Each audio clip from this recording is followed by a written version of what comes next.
Я приветствую вас, дорогие друзья, уважаемые гости и подписчики моего канала. Всем большое спасибо, что следите за новыми выпусками в новом 26-м году. Дмитрий Снегирев, военный аналитик на связи. Дмитрий, приветствую вас и с Новым годом. Спасибо за поздравления, приветствую. И спасибо за приглашение. Да, Дмитрий, давайте начнем наш сегодняшний разговор с разбора ситуации, в которой оказалась Украина. Все окончательно забыли о фронте и видят только на картах Deep State, как традиционно небольшое фигурирует с отставанием, но продвижение россиян. Причем это продвижение сопровождается очень серьезными ударами по тылам. В Днепре чрезвычайная ситуация уровня национального. Филатов об этом сегодня заявил. Также Запорожская область, Кривой Рог, да, Днепропетровская область. И это нам о чем-то говорит в военном смысле, что отсекаются ближние тылы. Это уже тот ответ Путина, которые прогнозировали, да, цели, которые определили после предновогоднего удара по резиденции. Если да, то соответствует ли масштаб? И, собственно, как вы оцениваете последние удары россиян по тылам ближним и дальним Украины? Александр, с вашего позволения, буквально 2 минуты ремарки. Объясним возможным злопыхателям мое присутствие в эфире так называемого русского пропагандиста. Правильно? Дабы не было нюансов. Александр, небольшой блиц. Скажите, вы в свое время не давали присягу на верность царю и отечеству? Ни царю, ни отечеству, Не ни, отечеству. ни Видите, народу. Александр, если бы вы давали присягу, наверное, царю Отечеству, вы возглавляли бы Центр противодействия дезинформации при РНБО, как пан Коваленко. Это раз. Второй вопрос, блиц турнира. Александр, у вас есть родственники в МГБ, ЛНР, ДНР, либо ФСБ? Нет. Нет. Видите, опять, вы неправильный русский шпион, Александр. Если бы ваш родной брат был одним из руководителей МГБ ДНР, вы бы возглавляли Донецкую областную военно-гражданскую администрацию, как господин Кириленко. Опять не похоже вы на... Неправильно вы какой-то шпион российский. Ну и последний вопрос. Александр, вы состояли в организованных злочинных угруппованиях в свое время? Ну, опять-таки, смотрите, у меня есть свидетельство о рождении Советского Союза. Я думаю, что этого достаточно. И так у нас Речь почти идет об полстраны состояло. организованных преступных группировках. Советский Союз, да, он может его признан преступной группировкой, но речь идет о том, что каким-то образом один из активных участников организованной преступной группировки на псевдо Леша Мячик, Алексей Вячеславович Данилов, возглавлял РНБО. Ну и на окончание, это уже для службы безопасности Украины. Александр, я не буду вам задавать вопрос, вы не учились в медресе, которая находится под контролем турецких спецслужб. И, соответственно, поэтому вы не возглавляете РНБО на данный момент. Это так, это если какой-то долбоеб, извините, закинет мне вопросы, почему я нахожусь в эфире у Шелеста. Вообще, к Я чему эти ответил на... вопросы? Вот смотрите, А вот мы сейчас я как бы с другого хотел начать, да, мы вернемся сейчас к военной аналитике. Но вы же понимаете, какой колоссальный подрыв изнутри ситуации несет с собой вот этот вот, скажем так, маркер. Хороший украинец, плохой украинец, ну, это мы отдельно поговорим. желтые Я звезды просто... ухилянтов, Да. каких-то подсанкционных и других вещей. И сейчас кажется, что это очень... Вот вы, наверное, так начали правильно этот разговор. С чего? С того, что сейчас же тоже переформатировалась власть в Украине. Вот это как этот переформат, да, Буданов в офисе, Зеленский ему говорит, чем заниматься, чем не заниматься, дает комментарии, да, там, Малюк ушел, скажем так, вместо него, например, да, СБУ революция и контрразведка там теперь рулит, РНБО на месте, да, Арахамия едет в составе переговорной группы в Париж, Зеленский выходит в Кипре и говорит, нам осталось там, где-то полгода, например, да, вот эти полгода Зеленского, это же ключевой момент. И это все на фоне вот поменявшейся команды и якобы демонтажа вертикали Ермака.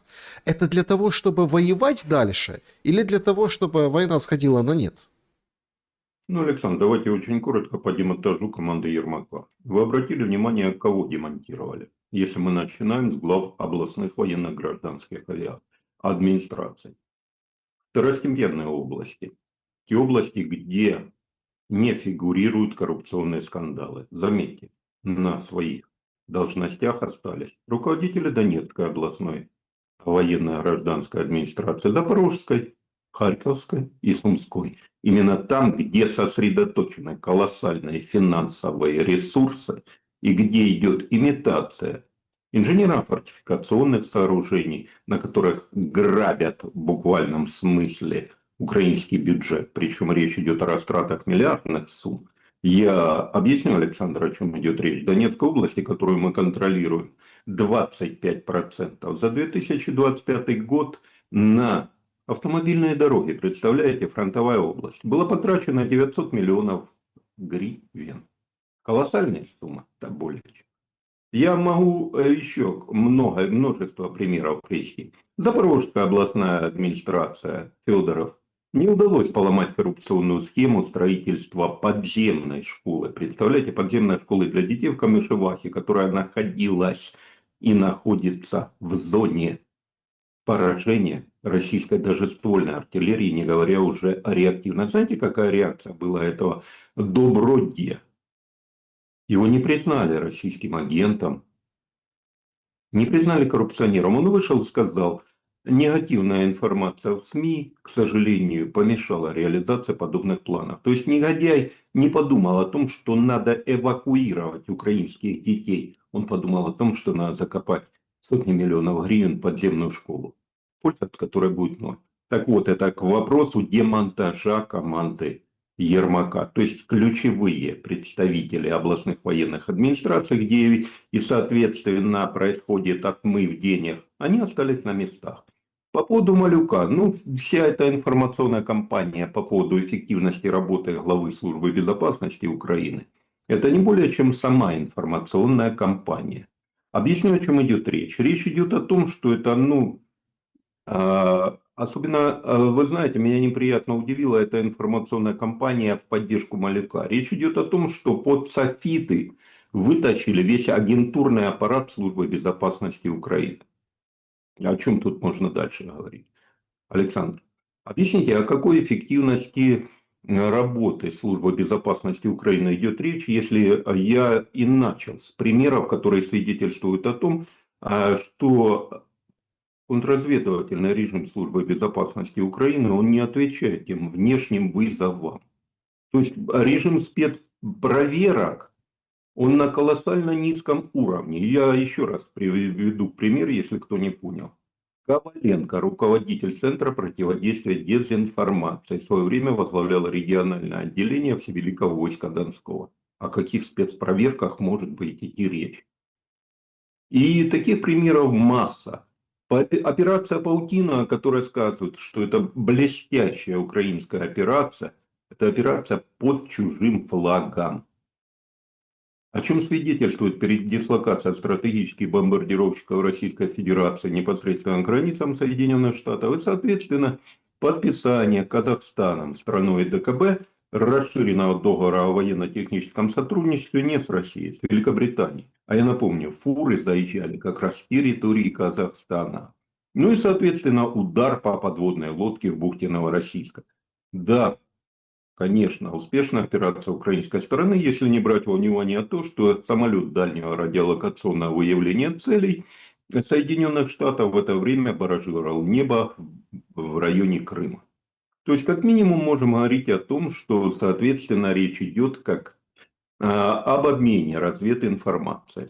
Ну, соответственно, успешнейшая операция в моменте поражения российского сухогруза в Средиземном море стоила нам полной фактически блокады и дунайских, и черноморских портов. Ну, Поэтому это... сегодня еще сообщили об ударе, вчерашнем, 7 числа, по танкеру, который был с нефтью, шел в Новороссийск возле берегов Да. Турции. И, собственно, этот удар пришелся в верхнюю часть. Его сейчас отбуксировали в один из портов турецких для того, чтобы залатать, подремонтировать. То есть эти удары продолжаются. Это как бы, знаете, в включение на фоне ситуации в западном полушарии с российскими, венесуэльско-российскими теневыми или какими-то другими танкерами, да, где Да. почему-то в захваченном танкере большинство украинцев, члены экипажа, грузин, на секундочку, капитан, ну и, понятное дело, там собственность специфическая, как и флагов, было 3, кажется, на судне, о чем американцы сейчас рапортуют. Зачем это делается сейчас украинской стороной? Для того, чтобы, понятно, взвинтить эскалацию, да, вокруг ударов по вот этим ближним тылам, с которых мы начинали. Так к чему тогда перестановки у Зеленского? К продолжению вот такой подрывно-диверсионной и ну, эскалационной составляющей? Ну, а перестановки давайте. Мы помаленьку прошлись. Плюс, заметьте, офис президента вполне резонно заявляет о том, что служба безопасности Украины превратилась фактически в коммерческую организацию. Давайте вспомним те коррупционные скандалы вокруг генералов службы безопасности Украины. И это экс-руководитель департамента киберзащиты, которому НАБУ выдвинуло соответствующее подозрение в несоответствии уровня жизни его реальным доходам. Там элитной недвижимости на миллионы долларов. Плюс, соответственно, другого руководителя службы безопасности Украины, ну, жена гражданка Российской Федерации, кстати, Александр, вот весьма показательно. Ну, даже не это нас интересует, а то, что у нее элитной недвижимости на сумму 1,3 миллиона долларов. И плюс давайте вспомним Артема Шила, который был задействован, генерал СБУ, в коррупционных скандалах Укрзалезницы. То есть фактически речь идет о том, что служба безопасности Украины практически превратилась в коммерческую структуру. Вот основные претензии. Поэтому с отставкой Малюкова все более-менее ясно.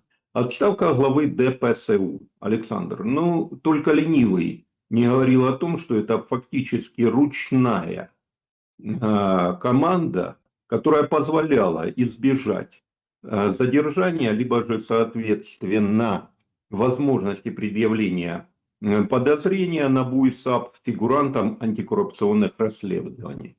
Ну и давайте не забывать то, что за рубежом находится порядка 6,5 миллионов украинцев, и мы можем с вами предполагать, что значительная их часть выехала не совсем, то есть совсем нелегальным способом, и, соответственно, ДПСУ было задействовано в трафиках незаконного перемещения военно обязанных. То есть, суммируем, Александр, за этими перемещениями стоит коррупционный кейс. И, соответственно, желание первых лиц избавиться от обвинений в коррупции. Да, это вот бояре плохие, вот они себе позволяли такие вольности, а мы Ну, то другие. есть заметают следы.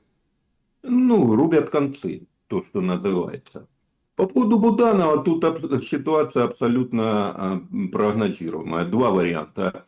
Либо его назначили главой офиса, чтобы снизить влияние Ермака. Ни для кого не секрет, что между Будановым и, соответственно, Ермаком был серьезнейший конфликт. Это секрет Полишинеля. Но тут, соответственно, Александр, станет вопрос, а какие будут полномочия Буданова? Дадут ли ему возможность проведения кадровых чисток офиса президента? Почему я делаю акцент на этом? Напомню, одним из претендентов на должность главы офиса был Федоров, правильно? Так вот он заявил, у меня будут возможность кадровых перестановок, на что получил категорическое нет. И, соответственно, кандидатура Федорова была снята как возможная в моменте как раз возглавления офиса президента. Так а Поэтому, зачем Буданов соглашался на главу офиса, которым он не может руководить? Александр, вы помните знаменитое из «Крестного отца»? Я ему сделал предложение, от которого невозможно отказаться. Правильно? Классика жанра. То есть, учитывая то колоссальное давление на Буданова, заметьте, его трижды, только согласно открытых источников пытались снять с должности. Я не исключаю, что оказывалось колоссальное давление и поставили в те рамки, когда отказать было практически невозможно. И благодарю за ваш профессионализм, мы подходим к второму варианту. Александр, второй вариант выглядит так, что Буданова нейтрализуют как возможного претендента, правильно? Как кандидата на возможных президентских выборах, учитывая его довольно серьезный и рейтинг, и, соответственно, политический бэкграунд. То есть у него нет коррупционного шлейфа, более того, есть и высокий уровень доверия среди украинцев. Поэтому плюс, соответственно, это усиление возможностей переговорного процесса. Опять-таки, что было основной составляющей критика Ермака по отношению к Буданова? Его связи с американской и английской стороной в обход офиса президента. По всей видимости, вот эти как раз возможности и будут использоваться в моменте переговорного процесса. Но опять, что такое переговорный процесс, Александр? Его полная имитация. Последняя встреча в Париже, о чем она свидетельствует? О том, что договорились торпедировать фактически мирные усилия Соединенных Штатов. Давайте называть вещи своими именами. И, к сожалению, вот в этот момент вовлекает Кирилла Алексея. Вот это весьма негативная, скажем так, составляющая этих кадровых назначений. Все остальное, это, еще раз подчеркну, это попытка избавиться от коррупционного кейса предыдущего руководителя офиса президента. Зачем Зеленский предлагает или мечтает и фантазирует, как американский десант должен приземлиться в Чечне, украсть Кадырова, чтобы Путину продемонстрировать всю серьезность намерений по урегулированию под американским флагом войны между Россией и Украиной? Попытка торпедирования мирных соглашений. Давайте называть вещи своими именами. Это, в принципе, продолжение тех же парижских встреч. О чем договорились Франция, Великобритания и Украина? Присутствие воинского контингента на территории Украины. Правильно? Что идет вразрез, соответственно. Мы не берем даже российскую позицию. Позицию Соединенных Штатов, которые прекрасно поняли, что фактически подписание данного договора, а он мертворожденный, это в принципе приблизительно такой же договор, как и о покупке Рафалей. У Украины нет денег, у французов нет самолетов. Но мы подписали договор, и обе стороны перед камерами пообещали соответствующее прикрытие украинского неба. Приблизительно так же и будет с воинскими контингентами. Их нет будет. И это все прекрасно понимают. Как и не будет военных баз стран НАТО на территории Украины. Это тоже все прекрасно понимают. Но идет торпедирование мирных усилий, в первую очередь, Соединенных Штатов. И, Александр, смотрите, как зеркалят Соединенные Штаты. Они прекрасно понимают позицию Европы. И тут же Трамп выходит и говорит, вопросов нет, Гренландия переходит к Соединенным Штатам. И тут начинается истерика у европейских партнеров. Это может привести к концу самого сотрудничества внутри блока НАТО. Соединенные Штаты дают четко понять, если мы обеспечиваем гарантии безопасности европейскому континенту, то, соответственно, выслушивать подобные инсинуации, которые идут вразрез американской официальной позиции в моменте окончания войны, никто не будет. Вот этим связаны заявления Трампа по Гренландии. То есть он фактически ставит европейских партнеров на место. Станут на место? Станут. Почему вы так Уже уверены? страны, Александр, уже заявили о том, что никаких воинских контингентов не будет. Заметьте, Италия, Польша. Мы не берем даже условно пророссийскую Германию, либо же Венгрию. Германия, кстати, один из ключевых военно-технических партнеров Украины. Заметьте, второй после Соединенных Штатов. Категорически против размещения военного контингента. Военный контингент Франции, ну это сродни тех же Рафалей, которых нет в данный момент у Франции, но они готовы их продать Украине. Поэтому это вот аналогичная ситуация. И тогда мы возвращаемся, что остается одна страна, но не Евросоюз, а Великобритания, правильно? Которая фактически торпедирует усилия Соединенных Штатов. На данный момент Великобритания фактически создает новый военно-политический блок. Это ось Лондон, Киев, Анкара. Задача – это снижение присутствия Российской Федерации в Черноморском бассейне до исторического минимума. Кстати, морские беспилотники САБ, названные в честь якобы экс-главы СБУ, За странным стечением обстоятельств очень похожи на английские морские беспилотники. Но это так, это из, скажем так, уровня домыслов, либо наших с вами догадок, Александр. Ну, есть внешнее сходство и есть. Вернемся с Вот это того, основное. вернемся к тому, с чего начинали. Вот по Давайте. поводу отсечения тылов. Да. Ситуация с военной точки зрения в Днепропетровской и Запорожской области как выглядит? В Запорожской области резкая активизация, я объясню почему. Провал на Покровском, на Купенском направлении. Громогласное заявление и Путина, и Герасимова взятие под полный контроль Купенска и Покровска выявились, ну, скажем так, то, что говорят сами российские военкоры, заявлением аванса. То есть фактически информационным провалом российской стороны, что значительно снизило субъектность Российской Федерации в переговорном процессе. Это был провал. И, соответственно, россияне прекрасно понимают, что на данный момент взять какой-то крупный промышленный центр Донецкой области практически нет возможности. Тот же Покровск. По данным Генштаба Вооруженных сил Украины, мы устойчиво контролируем 16 квадратных километров жилой застройки данного населенного пункта. Для понимания, общая площадь Покровска 29 квадратных километров. Доброполье взять также не могут. За последнюю неделю 3 безуспешные механизированные атаки. Причем безуспешность их, Александр, я для российских телезрителей, подчеркивает сама российская сторона. Причем атаки идут в составе механизированных колонн, чего не было уже год. Аналогичная ситуация с Мирноградом.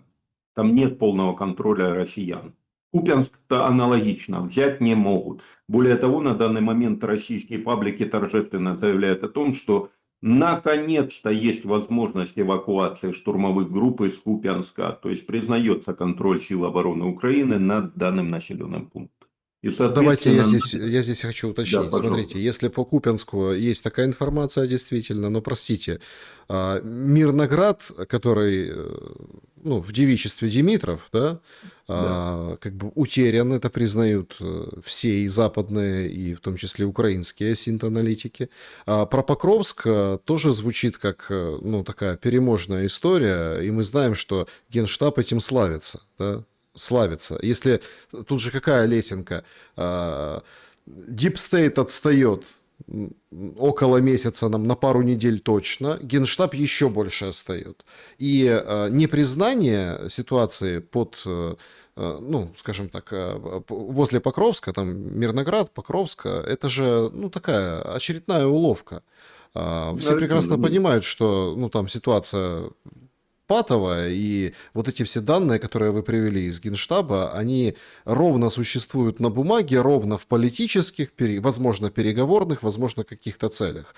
То есть, опять, смотрите, мы можем опираться на это официальный источник, но официальный источник, он тоже как бы подчинен духу времени, и чтобы, ну, условно, не сильно макнуть Сырского, который раздает, ну, было до Нового года, вот это, да, очень много таких позитивных интервью.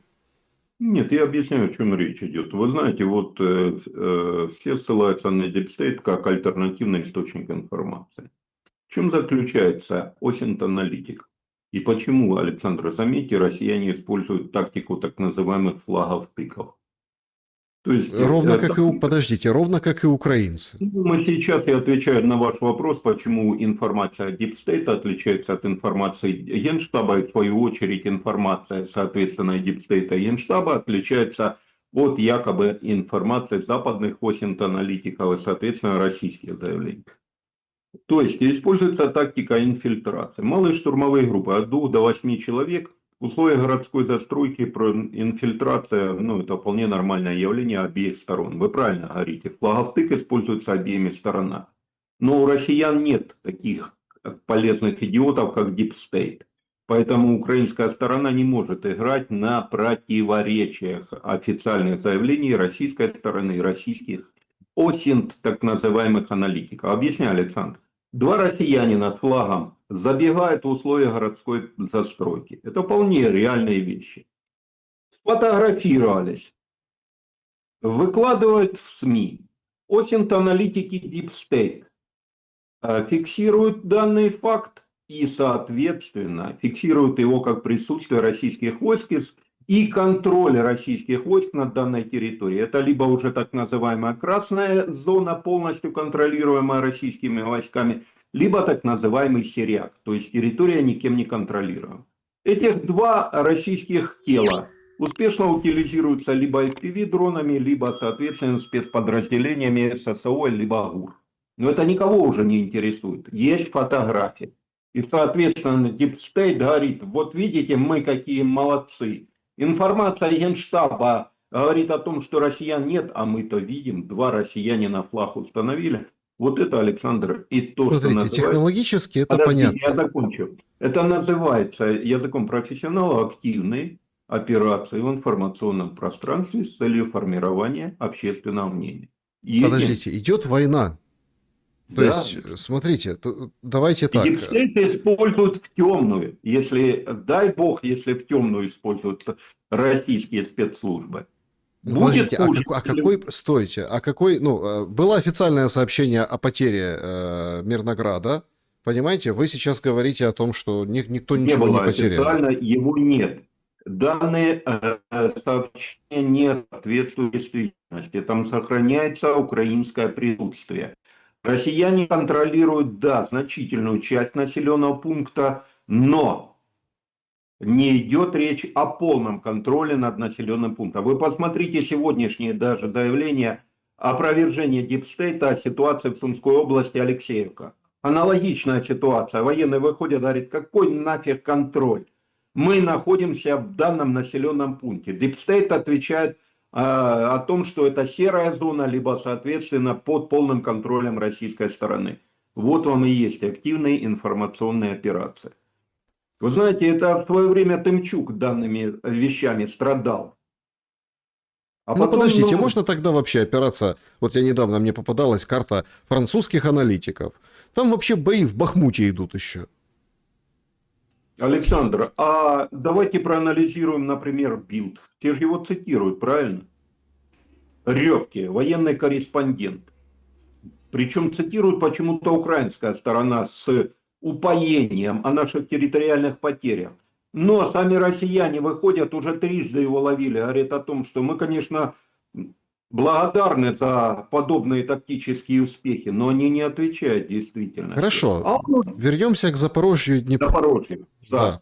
Теперь объясняю, в чем смысл Запорожья наступления. Гуляйполе, второе по величине населенный пункт в Запорожской области. Соответственно, контроль над ним – это в первую очередь не военный, это информационный и политический успех. Там тяжелейшая ситуация, я буду называть вещи своими именами. Там очень тяжелый рельеф местности, который дает возможность передислокации личного состава оккупантов. Непосредственно бои ведутся в самом населенном пункте. Тут никаких, скажем так, режима теплых ванн. Плюс, почему тактические успехи? Тяжелые погодные условия. В чем было основное преимущество украинской стороны? Килл-зоны.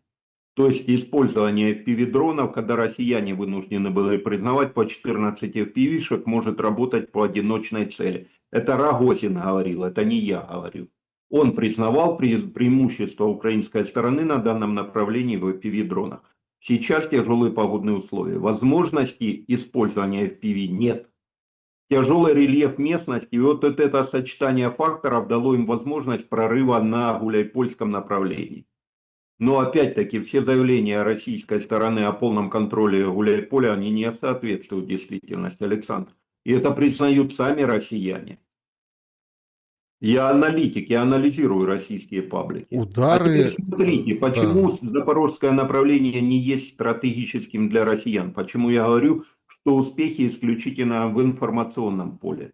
Запорожского на Покровское направление перебрасывают 76-ю воздушно-десантную дивизию. Это наиболее подготовленный в профессиональном качестве подразделения вооруженных сил Российской Федерации. На Покровское. И причем их используют в качестве пушечного мяса в вот этих лобовых атаках в районе Гришина. Фактически кладут наиболее боеспособные подразделения в бессмысленных штурмах. Поэтому если перекидывают с Запорожского на Покровское боеспособное подразделение, поэтому Гуляйпольское не является стратегическим замыслом российских оккупационных войск. Я просто еще раз возвращаюсь, третий раз Давайте. пытаюсь спросить, что означают катастрофические удары по инфраструктуре и по Днепру и Запорожью, которые мы видели прошлой ночью, в военном смысле этого слова. В первую очередь, это не военное, а опять политическое, Александр. Идет речь, вы акцентируете внимание только на ударах по энергетической инфраструктуре. Они работают эшелонированно. Удары по энергетической инфраструктуре и блэкаут. Это создание условий, которые парализуют нормальную жизнедеятельность городов-миллионников. Правильно? Вы советуете уезжать из Запорожья и Днепра? Я не даю советов, я аналитик. Анализируем дальше. Миллионники города, правильно? Соответственно, создаются условия на момент максимального пика, а холода до 20 градусов, невозможности проживания. И смотрите, Александр, почему я говорю эшелонированные удары. В этот же момент они наносят удары по транспортной инфраструктуре. Депо, подвижной состав и, соответственно, места формирования подвижного состава и ремонта. То есть блокируют возможности эвакуации. Соответственно, вот все эти граждане, сосредоточенные в Запорожье и Днепропетровске, они фактически заложники ситуации, правильно? С одной стороны, условия проживания невозможны, с другой возможности эвакуации нет. А соответственно, создается социальное напряжение в городах-миллионниках. Социальное напряжение – это, соответственно, недоверие к действиям центральной и местной власти. И тогда вкидываются тезисы «лучше плохой мир, чем такая война». Вот это основная задача этих ударов. Дестабилизация социальной ситуации на контролируемых территориях. Ну, лучше же, правда, плохой мир, чем хорошая война. А Зеленский войну заканчивать не хочет. Вы упоминали Германию сегодня. Давайте закончим. Вот это очень жуткая история из ТЦК. Сейчас показательно в нескольких, в Николаеве там, и в Ровно, в общем, разбираются о произволе ТЦК. Но когда Мерц выходит и говорит, мы станем на границе НАТО, да, и вообще что-то ваших мужчин развелось, они нужны в Украине, чтобы защищать страну. Вот этот Париж прошел под знаком того, что ВСУ это типа первая линия, 700 тысяч их будет. Все прекрасно понимают перспективы. Мобилизация будет усиливаться. Соответственно, и, ну, возможно, возраст понизят, возможно, запретят выезжать 18-22-летним. И это все на фоне произвола в ТЦК, который видим в последнее время. Это общая стратегия к тому, ну, стратегия ужесточения мобилизации. Тут даже есть версия, что Федоров назначен исключительно для того, чтобы СЗЧшников и ухилянтов отслеживать через диджитал. Ну, их тяжело отследить через диджитал. Александр, сколько у нас СЗЧ по официальной статистике? Ну, было 300 тысяч, потом засекретили. Да. Ну, я думаю, у Федорова будут проблемы их отслеживать. 300 тысяч весьма тяжело отследить. Но, вы знаете, вы делаете акцент на Германии. А я вам напомню слова польской стороны о том, что окончание войны не отвечает интересам безопасности польского государства. Серьезное заявление? Вот вам и ответ, Александр. А для того, чтобы продолжать активную фазу боевых действий, соответственно, нужно пополнение личного состава. А пополнение личного состава возможно за счет, соответственно, уменьшения социальной программы в странах ЕС гражданам Украины. Правильно? То есть создание условий, когда мужское население будет вынуждено вернуться в Украину. И, соответственно, продолжить активную фазу боевых действий. Логично? Логично. Поэтому именно с этим и связаны последние действия и немецкого, и польского правительства. Урезание социалки именно украинцам. То есть они готовы в дальнейшем воевать, но руками Украины. Вот и вопрос. То есть фактически Европа воюет с Российской Федерацией за счет украинской стороны. И поэтому вот это решение коалиции решительно, еще раз подчеркну, это торпедирование в первую очередь американского плана окончания войны. И вот эти все заявления и Мерца, причем заметьте, заявления идущие вразрез с соответствующим желанием украинской стороны видеть немецких военнослужащих в качестве миротворцев. Правильно? О чем мир говорит? Мы выпихнем ваших мужчин, но наших войск там не будет. Вот это показательный момент. Ну, то есть возраст понизит, выезд закроют. Александр, давайте, ну вы прекрасный аналитик, а почему вообще позволили данной категории выехать? Не Ну, задавали этот вопрос? Ну, по-разному трактовали. Говорили о том, чтобы не Ну, было по-разному волнений я... социальных. Ну-ну. Ну, сохранить мужчин, чтобы социальных волнений не было. Потому что это же 18-22, у них же родители есть. Да? Конечно. А кто основной протестный был пассионарная часть обеих Майданов? Ну, и набушного картонного тоже. Вот вам ответ. Логично. А зачем протестный электорат нужен в Украине? Можно же позволить ему выехать с Украины. Это и красиво выглядит внутри самой Украины, правильно?